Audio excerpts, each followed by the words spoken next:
Hey team, this is Anders. Had a fun little conversation with a buddy of mine this morning. Left the gym, sent me a text message asking what he should eat for the day, and to which I replied, sent him some good information, and what he ended up writing back to me was, well, that's the exact opposite of what I'm trying to do or what I have been doing. Kind of what I realized is we have an interesting dilemma on just the conversation of nutrition. There's a lot of different options out there, and there's a lot of different things that work. Like you can go the paleo route, zone, all of these things work, but when you come to me and ask me about what I recommend, we have to be on the same page and we have to be on the same understanding of macronutrients, what the goals are, kind of where we're going with this stuff.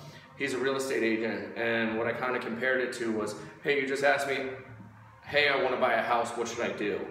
Well, there's a lot of different ways to buy a house. Is this your condo? Is this your first house? Are we looking at an investment property? You can't just ask the question, what is food, without some sort of baseline of where are we going, what are we doing, what are the goals, and kind of where we go from here. So we've put these fun two graphs together. What we're looking at here in our baseline is just a very well-rounded nutrition program. Fats are going to be up here, carbohydrates are going to be out here. We've got protein sustainable throughout the workout or throughout the day. And what we're looking at here is workout timing. So we're basing the majority of our carbohydrates, you can see in the middle of the day. If we're working out, our carbohydrates are going to be a little bit lower when we wake up. We peak around our workout timing, and this fun zone right here is what we call our peri-workout window. In here, we're going to be eating the majority of our starchy carbohydrates. If you're going to be getting any sugar in the day, this is where we want to be. The further away we get from the workout, the carbohydrates shrink down, we increase the fat a little bit, and this is going to be just our baseline nutrition.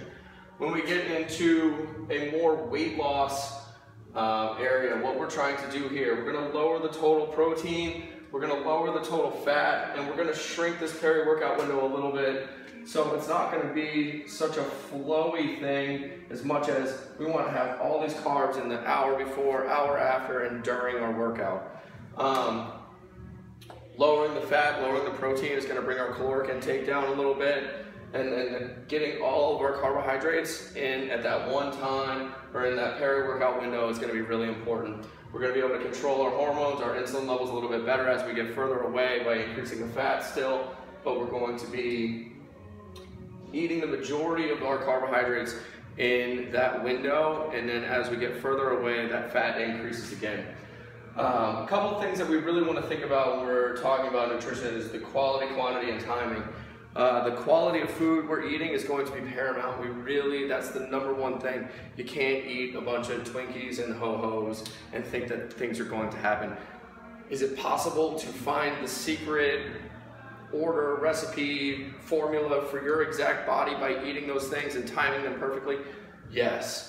But there's going to be some sort of long-term effects by putting those kind of chemicals in your body, and we just want to stay away from that stuff. So eating good, clean carbohydrates, starchy carbs, potatoes, rice, that stuff. When we get into the meat, the more humanely raised, obviously, is the better. And then once we have the quality under control, the quantity, and this is kind of the stuff we're talking about here. When we get into the quantity, we have to follow this baseline for a little while just to make sure that the system is being fueled properly.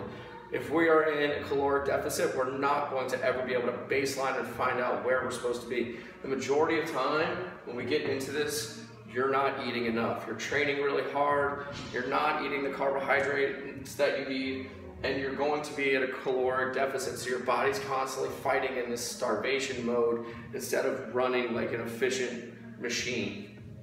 The timing of things, and this is where we're able to get into some more weight loss goals, maybe some more strength training goals, but we want to be able to take and play with the carbohydrate and the fat intake. So quality, quantity, timing, those are going to be the big three things, and you can see the difference in our baseline where we want to be for a very long time, and then intermittently throw in some weight loss stuff to get into the goals. If you have any questions, put them in the comments. Look forward to starting this conversation with you.